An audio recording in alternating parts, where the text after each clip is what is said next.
কি মনে হয় একটা মেয়ে বিয়ে করে আসে শুধুমাত্র আপনার বাড়িতে ঝগড়া করবে বলে? না মানে তার নিজের মা বাবা প্রিয় কোলবালিশটা ছেড়ে আসে শুধু আপনার সংসার ভেঙে দেবে বলে? সে মেয়েটা অ্যাডজাস্ট করতে পারে না, সে মেয়েটা ম্যারিলিস্টিক, সে মেয়েটার হিংসুটে, সে মেয়েটার রুচি ভালো না, সে মেয়েটার সবটাই খারাপ। আসলে সেই মেয়েটার জায়গায় নিজেকে কিভাবে পেশ করছেন সেটা কি কখনো সেই মেয়েটার জায়গায় নিজেকে কখনো বসিয়ে দেখেছেন? তার হয়ে বলার কেউ নেই বলে তাকে হাসির ছলে কত কী না বলে যেতে পারেন। সে পাল্টা উত্তর দিলে বা ব্যবহারটা ফিরিয়ে দিলে সে খারাপ। কত সহজ, তাই না? আসলে কোনো মেয়ে অন্য বাড়িতে শুধু কাজ করবে বলে বা বাচ্চা সামলাবে বলে যায় না।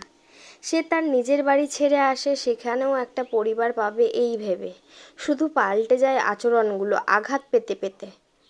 আর তখন থেকেই চারিদিকে বদনাম ছড়াতে শুরু করে। বড়দের সম্মান করতে জানে না, বাবা মা শিক্ষা দেয়নি।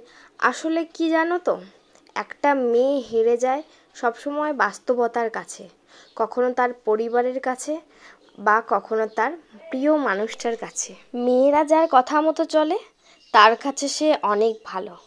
হ্যাঁ ভাই, এটাই মেয়েদের জীবন।